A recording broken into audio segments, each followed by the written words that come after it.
Since we're talking about kids tonight, Mark Richardson suggested that I announce that there's a junior high Devo at the Gelhausens. Evidently, that did not get mentioned this morning. Checking Ross's face right now just to make sure. Is he panicking? Oh, we got a thumbs up. That's good. Yeah, there we go. That's good. Ross is relaxed still. We're good. So we actually planned to do this a while back. We did back a ways. Wasn't it? We got preempted over some stuff or something. Wasn't it in conjunction with Teen Weekend? Probably. That sounds about right. That Yeah. was in April. Yeah, we were wanting to come off Teen Weekend and talk about our kids and got bumped by some other things. But it also falls at a good time right now because it's graduation season. Yep. Right? Got some folks doing some big life changes, big transitions for some families. 8. Yeah. And a lot of them are first graduates in their family. Mom and dad are adjusting this weekend too. Oh, that adjustment doesn't come till August. Yeah, fair. Right? Fair. Right? You panicking back there, Petties? With August coming up pretty soon? Yeah. 8 graduates, what that represents is a sizable number of kids that we have here at Kleinwood. I counted I think the last time I taught, which was a quarterback, we had 30 kids assigned to the high school class. They don't all show up at one time because if they did, I don't know where we'd put them all. Right. But we do have 30 kids assigned that class, 20 in the junior high class. And don't ask me about everything under that because that's that end of the hall, and I don't do anything on that end of the hall. 50-ish kids on this end of the hall. Yeah, 50-ish kids. And so Jeff and I wanted to just take some time tonight to talk as a family about our young people. We know that they matter to you, the parents and the grandparents and the extended family. We want to say again how much they matter to us. And it's a blessing to get to work with these kids. Oh, absolutely. To get to spend the It's one of time. the great things about this congregation. Yeah, in the class. But we want you to know as well that taking care of these young people is just one of the highest priorities of the Kleinwood Church. We consider it to be one of the most important things that we are trying to do together. And while I don't want to speak for the elders, I could tell you that I know that they share that concern because they talk to us about that. Right. We regularly in our meetings talk about this stuff. Yes, yeah. And I know that they are very concerned about seeing the young people here do well. And so we wanted to talk a little bit about that tonight. One of the reasons that is such a high priority to us, and I know you've heard us say this before, and we're not saying this as something new to present to the group to consider, but we are saying it because we want to keep rehearsing it and keeping it in front of us all the time. And that is, these young people, these 50 high school and junior high students, for example, are the most at-risk group among us. Well, yeah. I mean, they, statistically, there's a large spiritual casualty rate out of that group.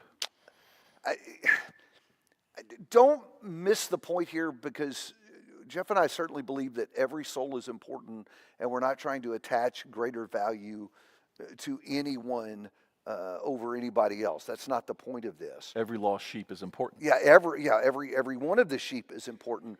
But the fact that we are seeing today among God's people such a substantial number of young people growing up and becoming unbelievers, walking away from faith. Right. Those are numbers that concern us. And it's important to us that we not ignore those realities, but that we embrace them and recognize them and think more about what we're going to do to help our kids. It isn't just a statistic, and I was thinking about this over the last couple of days as I was pondering tonight. Sometimes we look at statistics, it's just numbers. Yeah. But guys, we know the kids, right? So I grew up at Kleinwood. I was here. I wonder if there's anyone here that would remember. I know many of you remember the old building. Do you ever remember the T building in the back? Yeah, so I went to Bible class in the T building in the back. In fact, I think Mark Richardson was one of my Bible class teachers. That's just so y'all know that he's a good bit older than I am. But And still teaching you today. yes, Little remedial work now. yeah, true. Um, but I can name you some kids that I was close to that were in that Bible class with me that have left Jesus. My two best buddies when I was growing up here are no longer with the Lord. And now I've been doing this long enough that, well, you know, I used to come do teen weekends here. I used to do that all the time. Right. This was before your time. And I'll let you have it. and I had y'all know I had Michael Bussman in my teen weekends. Michael back there somewhere? I was looking for him. Yeah, I had Michael Bussman, which was weird because I got to know a whole nother group of Kleinwood kids when I would come and do those weekends, sometimes 3 or 4 or 5 years in a row. And I could tell you about some of those kids that aren't walking with Jesus anymore. And now, and this is what makes me feel really old, is now I've got Bussman's kids in Bible class, and that really makes me start feeling old, right? When the children of the people you taught, Right. it's coming for you. Don't be laughing at me. But and so you start thinking about them, and in 20 years, 30 years, who won't be walking with Jesus anymore? Well, and you know, David, even to make that personal, just for a lot of us who've grown up in congregations somewhere else, just think about how many people you grew up with who aren't faithful today. I mean, just make it personal. I mean, this is something that I think all of us ought to be, you know, kind of think about as we go from generation to generation and hand off the torch of faith in a congregation, so to speak. That this really needs to be, you know, even if you don't have kids anymore at home, you know, grandkids here, this ought to be your passion in this congregation that we're investing in the future for all of us. So Bible class teachers, I mean, you know, just those who encourage young parents, just across the board, all sorts of ways for us to share our passion, to do our best for kids who grew up in this congregation, give them the best possible chance to walk with the Lord for the rest of their lives. Yeah, I think recognizing that these aren't just numbers on a page, but they're people, adds a whole new level of importance to all of this. And then factor in that they're living in a difficult world, right? Right. Now, in fairness, let's at least throw this all out. Maybe some of you have seen that some of the more recent data is saying that there is a resurgent interest in young people in spiritual things. Right. And oddly enough, especially among young men, over the last 4 or 5 years, there's been a renewed interest in spiritual things. And I think that's kind of creating a buzz in the religious world today. And I really want that to be true. Right. But I'm not sure statistically we're there yet. no, and I think, you know, remember, young people are prone to fads in the moment anyways. I mean, people get, especially in the age of social media, things get cool and viral for a while, and religiosity can become cool and viral for a while. And if you doubt that, you know, those of us who are adults and think, you know, maybe somehow the massive tide of spirituality in this country is turning because of at least an apparent, at this moment, youthful enthusiasm about religion, go back and just Google statistics about anything from 10 years ago that were supposed to forecast the wave of the future, and think how well those statistics and trends from 10 years ago held up.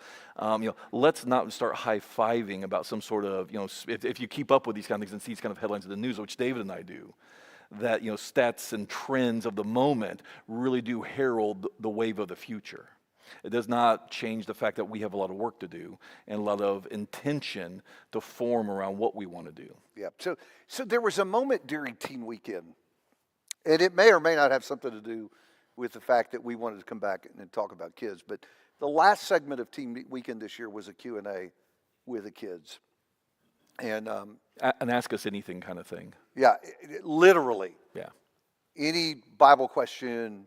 Anything was fair game. Yeah, whatever they wanted to. And so we got a question about young people dealing with friends who were homosexual and getting pressure to comment on and weigh in on how they felt about the lifestyle choice. And one of the young people was a fifth grader and looked like a fifth grader and was saying to us that they were getting pressure at school from gay friends to weigh in on that. A fifth grader. Does that bug y'all? I mean, I know our kids got to deal with this. I'd like to think about, people who are off at college having to deal about this. And I know it's younger than that.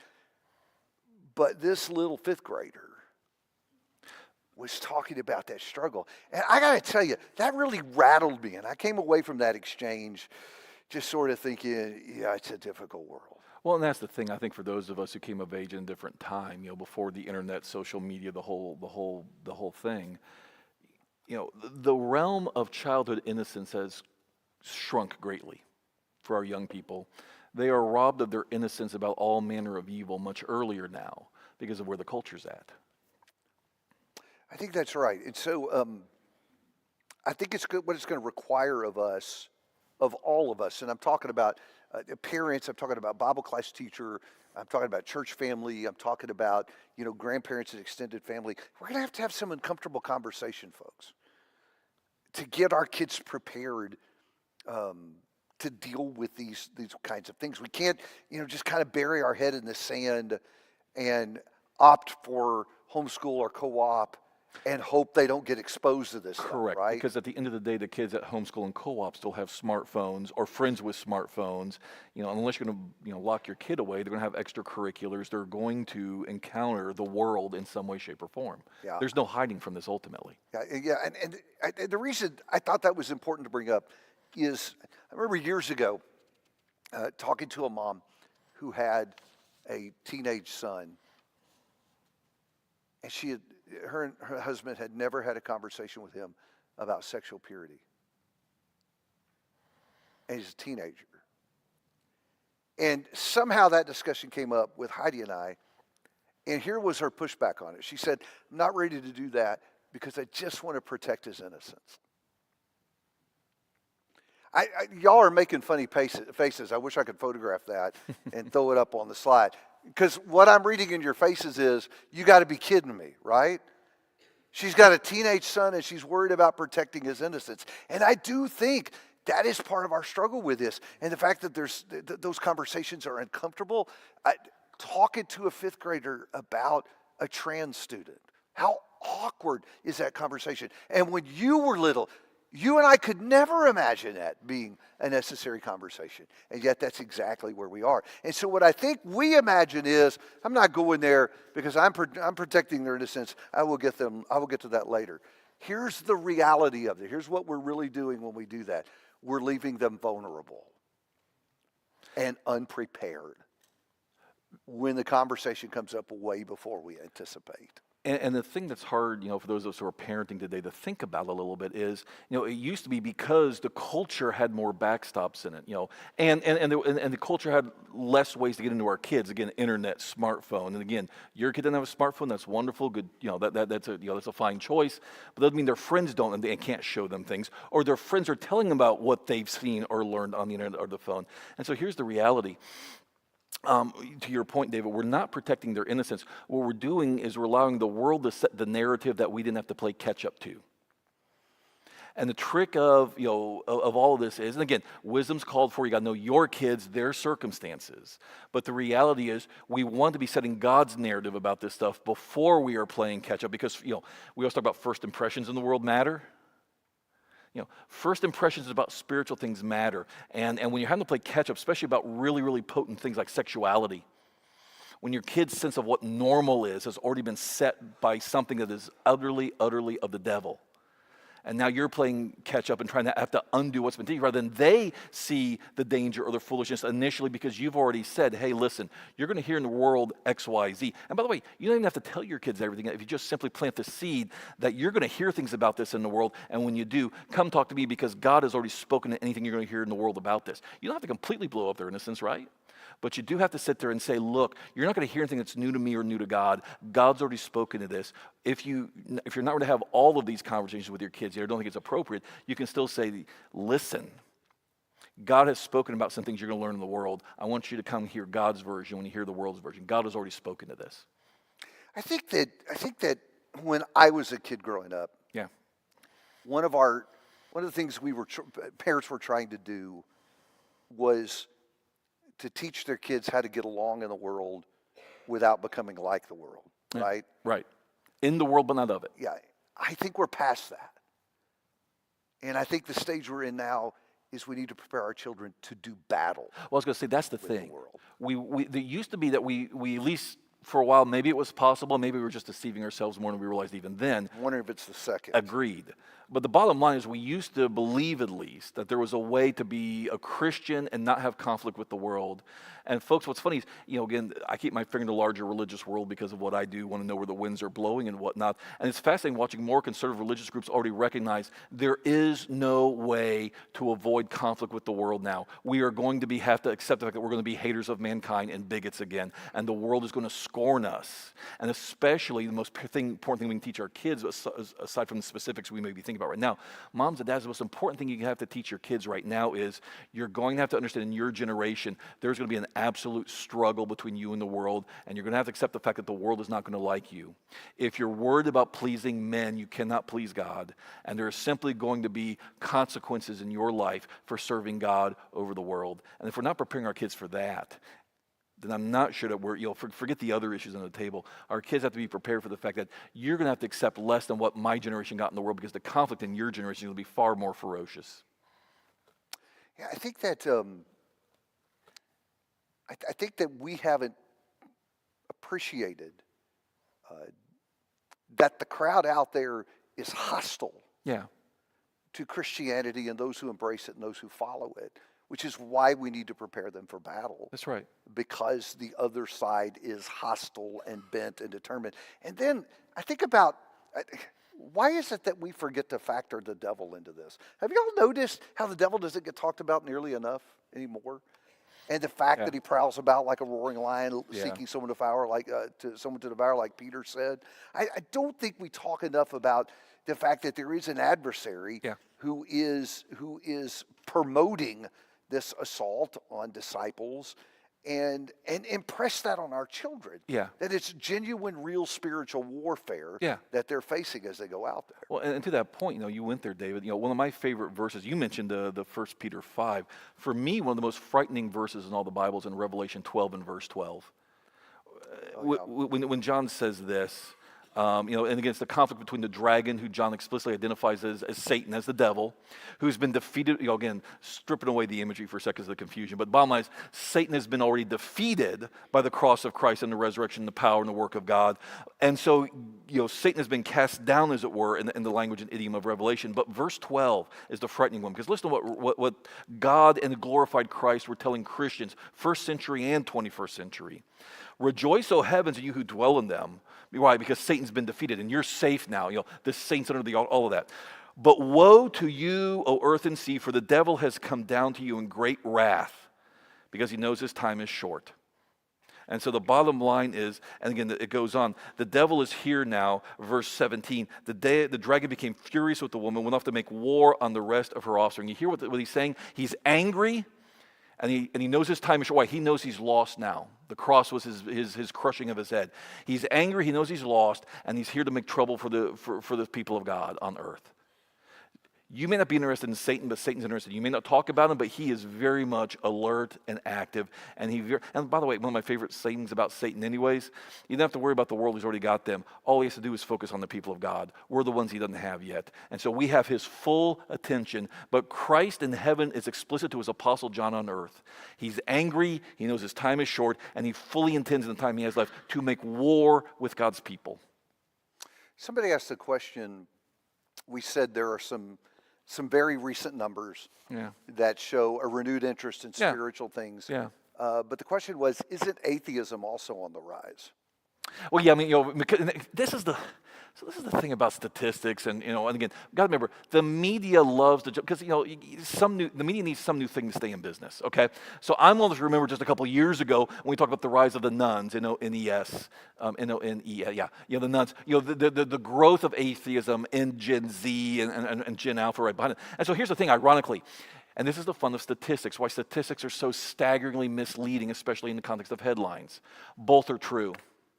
In other words, the younger generation is increasingly atheistic, even as relative to the atheist generation, there is right now apparently some sort of bump, how long remains to be seen, but some sort of bump in renewed religiosity. In other words, that's just saying there are fewer atheists at the moment, but the overall trend of atheism is upward. So whoever asked that, that's the whole point. Don't get caught in the clickbait headlines, because both are true. There is a bit of an uptick, but again, that's like saying, from 5 to 10% are more religious now, while atheism went from 20 to 30%. Who's still winning? The atheists. And so, yeah, overall, the trends are not good, because there are other things we could talk about as well. Marriage rates among the young, porn rates. There are a whole other host that go into this. And again, the young people in particular are known for chasing fads of the moment. It's cool to follow YouTube influencers, social media influencers who are doing the apologetic stuff online right now. Talk to me in 5 years, and let's see where what's the truth by then. Another person asked if we are uncomfortable and unprepared for these conversations, right? Yeah. Then how are we going to be able to get our children comfortable and prepared Correct. to have the conversations out in the world? And in some ways, Dave, this goes back to evangelism, which I know is a great love of yours in particular, and your work over the years. The reality is, folks, one of the best schools of evangelism is converting your own kids. I mean, we forget in one sense, our kids aren't Christians, and that's what sometimes, churches aren't growing because we're only converting our own kids. I still think those are souls added to the flock of God. Those aren't not nothing, So, we need to be doing more with the world with their kids. I think these days, it's like the airline principle, right? Fix your own oxygen mask first. How about we worry about our own, let's keep our own kids as much as we're worried about outside, because our kids are not part of the people of God. And so honestly, if you're struggling with how for yourself to even share your faith, what the best way to grow in your own faith is learn how to pass it on to your own kid, not just through the rote teaching of the Bible, but through the persuasive answering of their questions. You want to be able to answer people's questions of the world? Answer your own questions first. It's a great school. Learn how to answer your own kids' questions first. It's a great school for growing your own faith, showing your own kids a model of how to grow in faith, as well as to prepare yourself for, because your kids aren't going to have any questions that the world doesn't have either. Yeah. And so, yeah. I do think, though, that there is a point to be made to us about getting comfortable with some uncomfortable topics. Oh, yeah. Right? Yeah. Nobody likes having certain conversations with anybody, let alone our own kids. Let's take what I think has been a notorious struggle for parents, and that is talking to kids about sex. Right? I think it's almost a cultural understanding that parents are extraordinarily uncomfortable going there with their kids. And yet, folks, in our world, they are literally being blasted with messages about that all the time, and almost all the data that they're getting is wrong, right? Because the world talks about this all the time. For a lot of us as adults, we just become radio, white noise to us, static. We're just so used to seeing the billboards, seeing it in the advertisements. For kids who are just coming of age, I will never forget the time years ago, one of my kids from the backseat when they're about 3 years old, they were driving past on I-45 in Houston. There was a beer billboard with a woman in a bikini, because everybody knows sex and beer go together. And my kid, one of my young kids at that time from the backseat says, "Dad, why is that woman naked?" Isn't that interesting? Background noise to me, I'm just trying not to hit the guy in front of me on I-45. You know how it is. But my kids sitting there, very much, because it's new to them, and they're becoming sensitive. No, Dad, why is that woman naked? Background noise to us, not to our kids. So, the question is, if we're not going to have the conversation, who's going to have it with them? And I really challenge you to think about that. And so, I don't think it's necessary for parents to be comfortable with the topic. I just think it's necessary for you to be able to pretend that you're comfortable with the topic.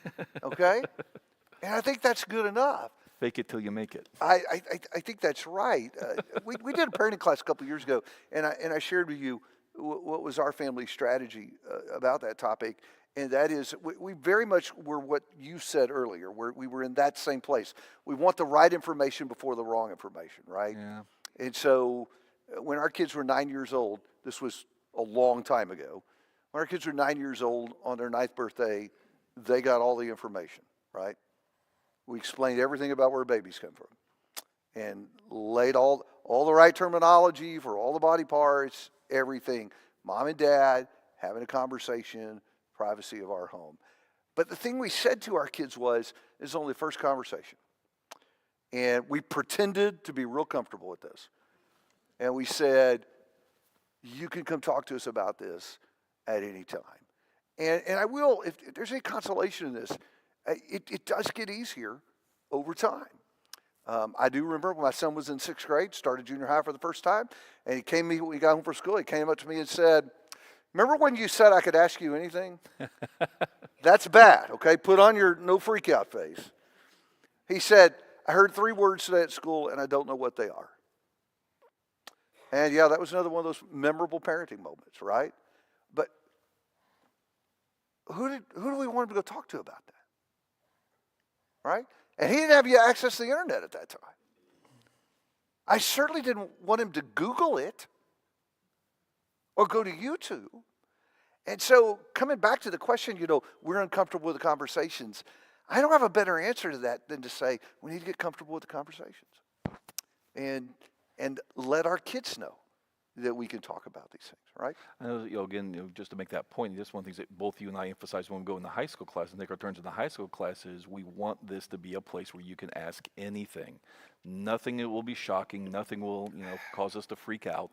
We want this to be a place where questions can be asked. And so we need to be cultivating that in our homes as well. Let me take us in a new direction because I want to tap into something that I think is really important. Have you ever considered how long parents have struggled to keep their kids walking with the Lord? You ever thought about that? How far back that struggle goes?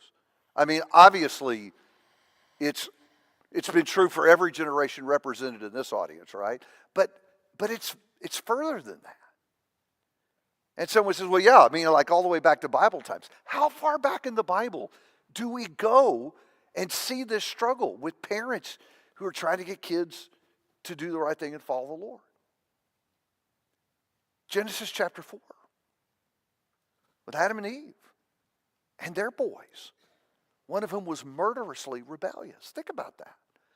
This has been something that parents have struggled with literally from the beginning and on down through time. I always think about Samuel because Samuel's a good guy in the Bible, right? And he does what dads do as he gets older. He gets his sons, and he wants his sons to kind of follow in his footsteps.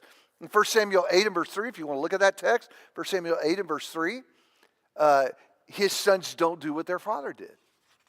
They're wicked and corrupt, and they take bribes, and you could just imagine how they broke their father's heart in the process of all of that.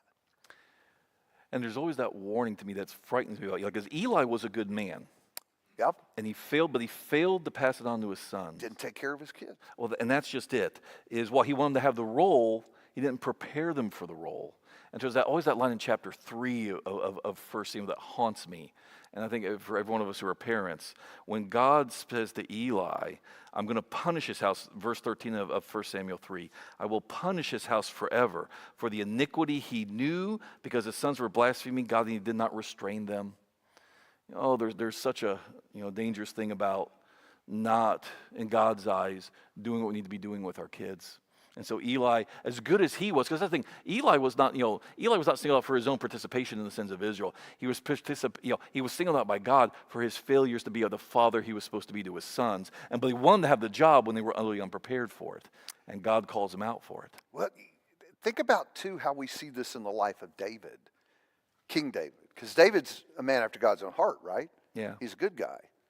And yet we know on the back end of his life, he was deeply grieved over the behavior of his children. Yeah. And to a degree, he's responsible for some of that. Oh, absolutely. And part of it is he didn't deal with some of the stuff with his kids, right? Well, and that's exactly right. I mean, that was the whole, he didn't deal with Amnon when Didn't deal with that, Amnon, right. raped Tamar, and so Absalom took justice into his own hands. And then he didn't deal with Absalom, Deal with so Absalom. Absalom's bitterness and resentment grew until he leads a revolution, a rebellion. I mean, and so part of it is literally, it's not just that David sinned with Bathsheba and set a bad example for his kids, but then he did not deal with his kids. Yeah. Struggle's been going on from the beginning, though, Yeah. and all down throughout time.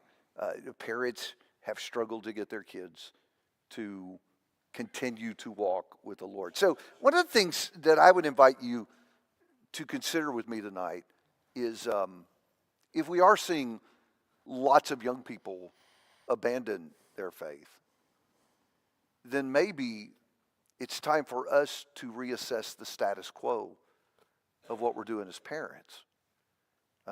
It's real easy to just sort of fall into the trap of doing what we see everyone around us doing, right? Even to get pulled into the patterns that are being followed by people in the world. So I get my kids into the things that people in the world are getting their kids into, and we spend the kind of time with those things that people in the world spend with those things, and we just kind of follow along with what other parents are doing. Maybe we need to consider shaking that up. And maybe it's time to reconsider the status quo, because the status quo is leading to a lot of kids being lost. Right. And let's kind of, speak to this from other directions as well. One of the things that we, as a people of God, often struggle with is, just like Israel looked at the nations around them, too often we look at other religious groups and what they're doing for their youth or their youth groups and think, that's the way to reach our young people, because look at how, full their youth groups are and whatnot. And, and again, what's funny is, going back to, when we talk about statistics and everything else, what some of these religious groups are realizing is, pizza and video games may have packed them in numerically, but when these kids get older and out and grow going to youth group, they don't come back for church. Even in the denominational sense, because they were converted to fun, and now they just find fun. Now when they're 21, they can do a different kind of fun called drinking. Right? You see how this works, because they were taught, that Jesus is fun, as opposed to Jesus is about sacrificing myself, serving the Lord, et cetera, et cetera. And so the thing is, sometimes we have to be very careful. We look around the world at us and think, we need to be doing what these people are doing, or we're going to lose our kids. And the reality is, guess what? The church, some of these religious groups are learning more and more. They've lost their kids anyways, because they did not teach them the truth about Jesus. Not just, the happy stuff, but the hard stuff. That sin. Not just Jesus is your buddy, your boyfriend, your helper. Sin. Jesus will judge. All that stuff we don't want to hear. And so let's not be looking around the world, to your point about the status quo. Too often, part of where we get the status quo is we want to be like all the nations, because it seems to work numerically, and we forget that they're losing their kids. Kids who grew up in youth group but still think God is okay with homosexuality. How does that happen? I'll tell you how. Because pizza doesn't change anybody's heart. That's how. Wow, I wish you hadn't brought that up, because I want to say so much about that. Well, feel free. Nobody's stopping you. I'm just watching the clock as we're doing I never do that. Don't worry about it. They know. That's why I can say it. I share that concern of getting caught up in the youth group movement. And that experiment, what's probably been going on about 60 years. Yeah. Which generations now. Which fundamentally, the idea is that young people cannot be genuinely spiritual. You got to lure them to church with carnal things and try to slip in spiritual things. That's basically how the a bait and philosophy switch. worked. And I got to tell you, folks, with our religious neighbors, that has been a colossal failure. I don't know why folks didn't see that coming, because putting someone who's just barely not a teenager in charge of young people is not a biblical approach to this. The whole idea biblically is that older people teach younger people. Right. It's so again, another fundamental piece of that. But when I first started writing material for Bible classes, I bought a lot of stuff from an outfit called Youth Specialties, clip art and stuff like that. Okay. And there was a guy, Mike Yaconelli, who was the president of that organization. He was sort of the guru of youth group back around 2000. And I remember 2003, he wrote an article. And in the article, he was really brutally honest about that. And he basically just said, youth group has been a failure. Yeah. He said, kids aren't coming to these concerts because they're interested in Jesus. They're coming to these concerts because they're kids. Right. And, Right. and they're not getting any kind of spiritual foundation. And it was a stunning article for a guy who had been the guru of youth group at that time. And the sad thing about that is he was killed in an automobile accident in 2004. And so that was kind of his last word, in essence, leaving the followers of that philosophy with, well, what do you do? Oops. And I can tell you what's happening in a lot of the religious groups that are out there, folks. They're coming back around and they're saying, we don't need to give our kids more pizza and we don't need to build a bigger gym. We need to teach them the Bible. What a novel concept. And we worry about the amount of kids that we're losing, but I'm telling you, it's worse in the denominations that are out there. The answer is not in what our religious neighbors are doing. The answer is back in God's book. And so I want us to touch on that. That's kind of why I was watching the clock, to be sure we didn't fail to talk about where this battle is won or lost. And I think the first thing we need to say about that is that the battle is won or lost in the heart of every person, Yes. right? Yes. And I'm saying that because I want to freak out the parents in the crowd. Because I think we like to believe There's a formula to raising your kids to stay faithful. exactly. Yeah. If I will just check all the boxes and set the dials all right, then it will turn out perfectly with my kids. I'll have guaranteed success with them, right? Right. Bring them up in the way that they should go. Even when they're old, they won't depart from it. Right. And the truth is, there aren't any guarantees. You can do all of the right things as a parent, and your child becomes an adult and says, that's not what I want to do. Because that's what they decided in their heart. Right. Right? And that's terrifying as a parent. It but, is. But you have to make peace with it. You know, if in the perfection of Eden, Adam and Eve could still choose sin, then there simply is no perfection that you or I can offer that will guarantee our children will not love the world more than they love God when it comes time for them to make these choices on their own in life. Now, I'm not saying that parents are irrelevant, okay? Correct. Did anybody hear that? Correct. That's not what I'm saying. I think the cool thing about being parents is that we get to be part of the process. We can certainly put our thumb on the scale Yes. of what they're going to become. Yes, if you brought your kids to worship tonight, see, you're putting your thumb on the scale, just like Jeff said. Yeah. You're influencing the process. And I think parents have an extraordinary opportunity in the process, right? And I say that for two reasons. We get them first, and we get them most, right? We're going to have them for the early formative years, and during those years, those first 5 years at home, nobody's going to have a better opportunity to influence them Right. than I will, right? Right. And so the Spirit wants us to seize that opportunity. I thought about Deuteronomy 6. Yep. Since Absolutely. we're talking about kids, I can't talk about kids without talking about this text. Will you go back there to Deuteronomy 6? Are mom and dad very familiar with this text?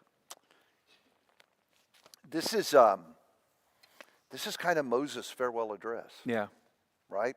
Oh yeah. I mean, this is as he's heading off from ironically generational transition. It is. End of the Exodus generation. Moses heading off to Joshua and the conquest generation. So literally, we have a from fathers to sons, so to speak. Yeah, exactly. And if you look at the first 3 verses, Moses is concerned about the very thing that we're talking about tonight, generational faith. If you look at verse 1, now this is the commandment, the statutes, the judgments, which the Lord your God has commanded me to teach you, that you might possess them in the land where you are going over to possess it. Look at verse 2. So that you and your son and your grandson might fear the Lord your God, to keep all of his statutes and his commandments, which I command you, all the days of your life, and that your days may be prolonged. O Israel, you should listen and be careful to do it, that it may be well with you and that you multiply greatly, just as the Lord, the God of your fathers, has promised you, and a land flowing with milk and honey. Do you see how Moses' concern is that future generations, after he's gone, after the generation of conquest dies, that future generations will continue to serve the Lord? He's concerned about that. That's his thought here. Right. Right? Absolutely right. And so what does he say to them? Look at verse 3. Hear, O Israel, the Lord is our God, the Lord is one. You shall love the Lord your God with all your heart and with all your soul and with all your might. Let's just pause there. Yep. Being able to instill faith, encourage faith in your children begins with our faith. Someone said, I don't have any of your names attached. I just have the phone numbers when I get these comments. Someone says, I think we ought to be way more concerned about nominal Christians than atheists. Well, that's exactly right, because the people who make the world look acceptable as a Christian are, it's kind of like the whole thing, what makes what makes error the most dangerous is not the stuff that's 100% flamboyantly wrong. It's the stuff that's got a kernel of truth in it. And the same thing with Christian living. It's the worldly Christian. Because that's the thing. Just say this, and I really will stop, because I'll watch the clock for you. Do you know how? Nah, I took my glasses off. We don't live life in neutral. We live life with a trajectory. We're either growing closer to God or closer to the world. We're either becoming more holy or more worldly. Right? And there's all sorts of checks on that. When somebody challenges you about what you believe or what you're doing, if you get angry, guess what? That's actually a red flag that you're growing more worldly, because your love is for the world more than in the truth or the correction or whatever, right? There's all sorts of, but we're not in neutral. So the worldly Christian is somebody who's already sliding back into the world. They love the world enough to mix the worldliness with the Christianity, and that's far more dangerous than the person who's living the openly gay or openly sexually immoral or openly drunkard, whatever it is, lifestyle, a full-blown works of the flesh lifestyle. The person who makes it look, and moms and dads, that means our nominal or mediocre or worldly Christianity. Teach your kids all you want, to David's point in Deuteronomy 6, but your life will teach as much as your words will. What is caught is more important than what is correct. Taught. David could write Psalms, but at the end of the day, his kids lived like he did with Bathsheba. Yeah. And that's a terrifying thing to think about for those of us who are parents. So here's the thing. Whatever our kids observe about us, they will assume that that's normative for disciple. That's what a disciple is. And I would add, what they observe in our church family, they will assume that this is what disciples are. And I would add, you never know who the kids are watching. I am astonished sometimes about people that kids mention to me that caught their attention. Not necessarily someone who's up front, in front of the audience, doing something all the time, just people in the crowd that they notice. And so it isn't just about mom and dad, as important as that is. Even as a church family, what they see in us, that is what it is to be a disciple. It is Christianity. And I really, really think we ought to ponder that. I got 7 minutes to read the rest of this. Okay. So, verse 6, these words I'm commanding you today shall be in your heart. You shall teach them diligently to your sons, and shall talk of them when you sit in your house, and when you walk by the way, and when you lie down, and when you rise up. You shall bind them as a sign on your hand, and they shall be as frontals on your forehead. You shall write them on the doorposts of your house and on your gates. So, I don't know. I see 2 tiers of teaching there. Mm-hmm. There are these formal opportunities where mom and dad sit down with the book open. I think about doing Bible class lessons at the breakfast table on Saturday morning. Sure.